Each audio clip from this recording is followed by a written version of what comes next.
नमस्कार, मैं GRS news के लिए गिरीश कर रहा हूँ। आज का मैं ये ब्लॉग एक प्रश्न के साथ शुरू करना चाहता हूँ। वो प्रश्न ये है कि जब भारतीय जनता पार्टी की सरकार सत्ता में होती है तो वो निश्चित तौर पर सुप्रीम कोर्ट के आदेशों, यहाँ तक कि कर लीजिए आप कि जो सुप्रीम कोर्ट में जो आश्वासन देती है या सुप्रीम कोर्ट जो सरकारों से मंशा रखता है उसका स्पष्ट तौर पर उल्लंघन करती है। जी हाँ, इस समय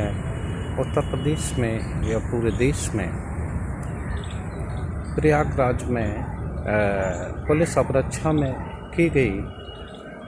अतीक अहमद व उसके भाई अशरफ अहमद के हत्या के विषय में मैं बात कर रहा हूँ। अपनी सुरक्षा को लेकर जब अतीक ने सुप्रीम कोर्ट में ये अपील दायर की थी कि वो उत्तर प्रदेश पुलिस की अवरक्षा में सुरक्षित नहीं रहेगा और यहाँ तक कि उसके साथ कुछ भी अनहोनी हो सकती है, तो निश्चित तौर पर सुप्रीम कोर्ट ने उसे आश्वासन दिया था। हालांकि उनकी उत्तर प्रदेश जाने पर रोक नहीं लगाई थी, लेकिन आश्वासन दिया था कि आपको सुरक्षित रखना उत्तर प्रदेश सरकार की ड्यूटी है और उत्तर प्रदेश सरकार आशा है कि अपने दायित्वों को अच्छे से निभाएगी। लेकिन आप सभी लोगों ने देखा किस प्रकार से सुप्रीम कोर्ट की गाइडलाइन का अवहेलना हुई और किस प्रकार से दोनों लोगों को 3 हत्यारों ने मार दिया और पुलिस कुछ भी नहीं कर सकी। यानी कि उत्तर प्रदेश पुलिस असफल रही, शासन बिल्कुल सुरक्षा देने में असफल था। हालांकि हत्या के मद्देनज़र जो उत्तर प्रदेश शासन ने 3 सदस्यीय आयोग का गठन किया है। उच्च न्यायालय के सेवानिवृत्त न्यायाधीश अरविंद कुमार त्रिपाठी के नेतृत्व में एक 3 सदस्यीय गठन का और न्यायिक आयोग का गठन हुआ है, जो कि केवल 2 माह में ही अपनी रिपोर्ट को सौंप देगा। लेकिन सबसे मनोरंजक चीज़ ये हुई है, जिससे कि आयोग के ही गठन पर सवाल उठ गया है कि सरकार ने जैसे ही ये हत्या हुई तो सरकार ने ड्यूटी पर जो अतीक अहमद की सुरक्षा ड्यूटी में जो 17 पुलिसकर्मियों की ड्यूटी लगाई गई थी, हालांकि उनको निलंबित करने के बात कही थी, लेकिन अभी तक उस कार्य में निलंबन नहीं हुआ है, क्योंकि अब इस बात की आड़ ली जा रही है कि आयोग का गठन हुआ है, आयोग की रिपोर्ट के आधार पर ही कार्रवाई होगी। आप ये बताइए कि सरकार की क्या ये जिम्मेदारी नहीं हुई थी, जबकि उसकी अवरक्षा में ये हत्या हुई थी, तो निश्चित तौर पर उसको होना तो ये चाहिए था कि सुरक्षा में लिए कोई भी जिम्मेदार, भले ही वो IPS अधिकारी होते या जो भी होते, सभी को निलंबित किया जाता। लेकिन सरकार ने निलंबन नहीं किया और हमारे ख्याल से वो अब उन्हें बचाने के लिए किसी प्रकार का पुल पहुँच गए। इधर अतीक और उनका भाई अशरफ को भी सुपुर्द खाक कर दिया गया। हालांकि चप्पे चप्पे पर पुलिस लगाकर उत्तर प्रदेश सरकार ने किसी अनहोनी से बचाने का प्रयास किया और यहाँ तक कि इलाहाबाद की इंटरनेट सेवाओं को भी विलंबित रखा गया। निश्चित तौर पर जो मैंने ब्लॉग के पहले ही आप लोगों से प्रश्न पूछा था, तो मेरे पूछने का मात्र उद्देश्य ये था कि उत्तर प्रदेश सरकार सुप्रीम कोर्ट में अपने ही दिए गए आश्वासन से बार बार फेरी है। आप सभी लोगों को याद होगा, मैं आप सभी लोगों को याद दिलाना चाहता हूँ कि बाबरी मस्जिद एक्शन कमेटी सुप्रीम कोर्ट में गई थी, जिसने कि ये कहा था कि वहाँ पर गलत तरीके से वहाँ पर पूजा अर्चना की जा रही है और वहाँ भीड़ का जमाव हो रहा है, जबकि कोर्ट माननीय न्यायालय ने आश्वासन दिया था यथास्थिति बनाए रखने का। वहाँ तत्कालीन प्रदेश सरकार कल्याण सिंह जो मुख्यमंत्री थे, उन्होंने व्यक्तिगत तौर पर सरकार की ओर से हलफनामा दिया था कि वो बाबरी मस्जिद को सुरक्षित रखेंगे। लेकिन आप लोगों ने देखा होगा किस प्रकार वहाँ भीड़ ने 6 दिसंबर 1992 बाबरी मस्जिद को ढा दिया और इसके बाद हालांकि कल्याण सिंह ने अपना इस्तीफा दिया था। लेकिन मेरा मूल बताने का उद्देश्य है कि जब जब भारतीय जनता पार्टी की सरकार उत्तर प्रदेश में रही है या केंद्र में सत्ता व्यवस्था रही है, उसने खुद के दिए गए सुप्रीम कोर्ट के आश्वासन में को पूरा नहीं कर पाया है। बावजूद इसके कि माननीय न्यायालय ने बाबरी मस्जिद के ढाने को लेकर कल्याण सिंह को कोर्ट उठने तक की सज़ा भी दी गई थी। एक तरह से वे सज़ा याफ्ता थे। इस मामले में सुप्रीम कोर्ट हालांकि मुख्यमंत्री योगी आदित्यनाथ की ओर से नहीं मिली, लेकिन सुप्रीम कोर्ट ने ये आशा जताई थी। अब देखना ये है कि माननीय उच्चतम न्यायालय इस मामले पर क्या कदम उठाता है। अच्छा तो ये रहता कि सुप्रीम कोर्ट की निगरानी में भी कोई कमेटी बनती जो कि मात्र 1 महीने में भी अपनी रिपोर्ट करती। हालांकि हम सभी लोगों को उत्तर प्रदेश सरकार द्वारा सेवानिवृत्त न्यायाधीश जो उच्चतम न्यायालय के हैं, उनके आयोग में जिसमें कि पूर्व DGP शामिल रहेंगे, तो उस आयोग की निष्कर्षों को देखना ज़रूर चाहिए। लेकिन जिस प्रकार से वहाँ पीड़ित पक्ष या अन्य लोग उस आयोग की गठन की मंशा पर सवाल उठा रहे हैं और उत्तर प्रदेश सरकार ने जिस प्रकार अपने ही किए हैं आदेश, जिसमें कि बताया गया था कि 17 पुलिसकर्मी जो उनकी सुरक्षा में उस समय थे, जो मेडिकल कराने अस्पताल गए हुए थे, तो उसको अपनी ड्यूटी में विफल रहने के कारण उनको निलंबित कर दिया है। लेकिन ये घटना बाद में गलत साबित हुई और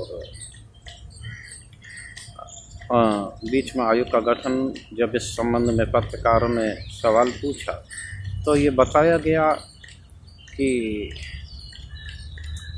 आयोग का गठन इस संबंध में कर लिया गया है, तो आयोग के निष्कर्षों के आधार पर ही सरकार आगे कार्रवाई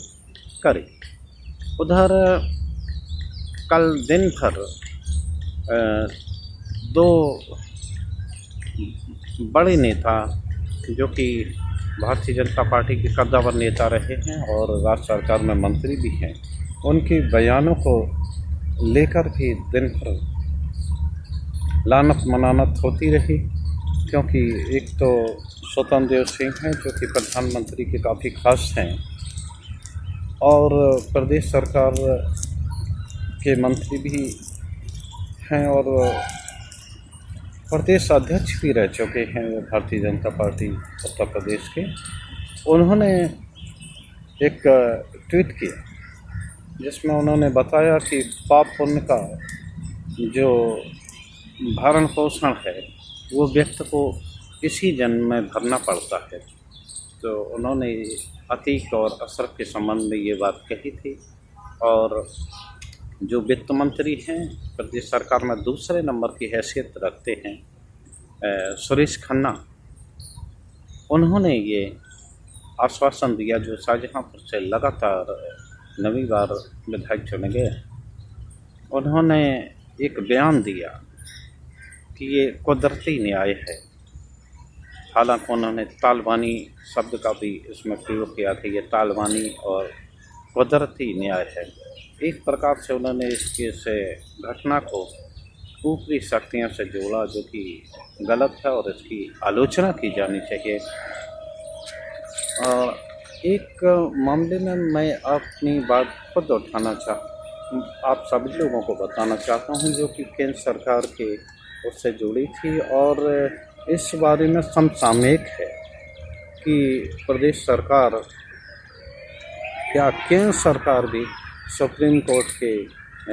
आदेशों का पालन नहीं करती, वो सिर्फ आड़ ही लेती है। आप सभी लोगों को ध्यान होगा कि 2018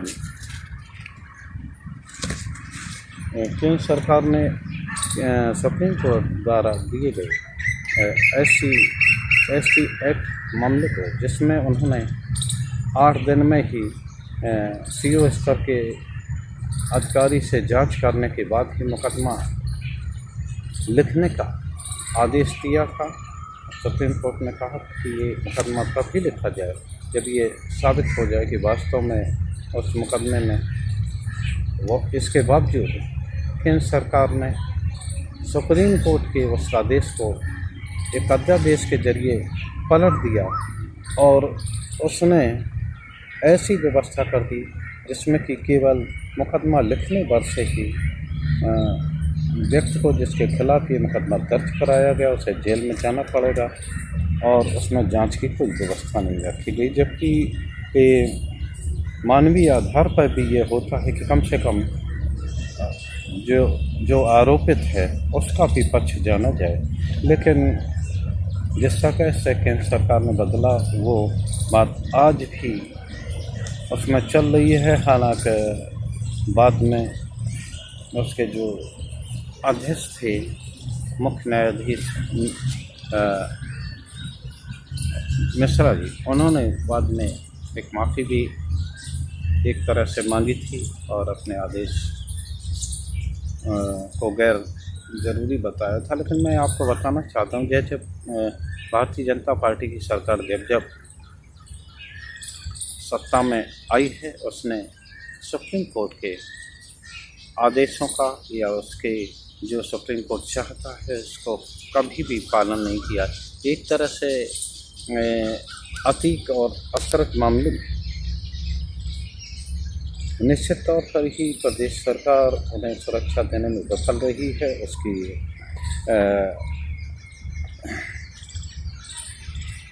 उसकी जो आशाएं हैं माननीय न्यायालय की उसको चकनाचूर किया है। निश्चित तौर पर इस मामले में सुप्रीम कोर्ट को स्वतः संज्ञान लेकर प्रदेश सरकार के विरुद्ध एक आदेश पारित करना चाहिए कि जिसमें कि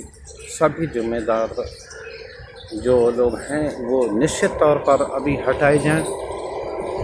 और आयोग का जब गठन हो कम से कम अभी तो उन्हें जो भी सुरक्षा में लगे हैं या जो भी लीड कर रहे थे इस मामले को, प्रयागराज के सभी जिम्मेदार पुलिस अधिकारियों को तो कम से कम हटा ही देना चाहिए। बाद में जैसा ही आयोग का गठन हो, अगर हो सके तो सुप्रीम कोर्ट ही अपनी निगरानी में इस मामले की, जिससे कि न्याय होता हुआ दिख सके। हालांकि जो नुकसान हो चुका है प्रदेश सरकार ने वो नुकसान कर दिया है और जिस प्रकार से ये कयासों का दौर चल रहा है, हो सकता है कि राजनीतिक रूप से भारतीय जनता पार्टी को फ़ायदा मिल जाए, लेकिन ये गलत परंपरा होगी कि एक उसके लिए कि आपने एक हत्या को भी एक वाजिब ठहरा रहे हैं आप, जो कि आपकी अवरक्षा में हुई है। होना तो ये चाहिए प्रदेश सरकार के मंत्री या मुख्यमंत्री मीडिया पर आकर अपने कृत्यों के लिए क्षमा मांगते, लेकिन ये भारतीय जनता पार्टी है, जब भी पावर में होती है न तो इसे लोकतंत्र पर विश्वास है और न ही ये आदेश का पालन करना है, क्योंकि बार बार उनको की ओर से कहा जाता है कि अगर हमें जनता का आशीर्वाद नहीं है, जनता के आशीर्वाद से ये सरकार बनी है, और निश्चित तौर पर जनता का आशीर्वाद है, तभी वो लगातार चुनकर आ रही है। तो मैं ये प्रश्न फिर आप लोग सब लोगों के लिए छोड़ जाना चाहता हूँ कि देश संविधान के अनुसार चलेगा या जन भावनाओं के अनुसार। आज के ब्लॉग में बस इतना ही। आप मेरे वीडियो को कमेंट करें, शेयर करें और सब्सक्राइब करके हमें अपनी ताकत दें। जय हिंद, जय भारत।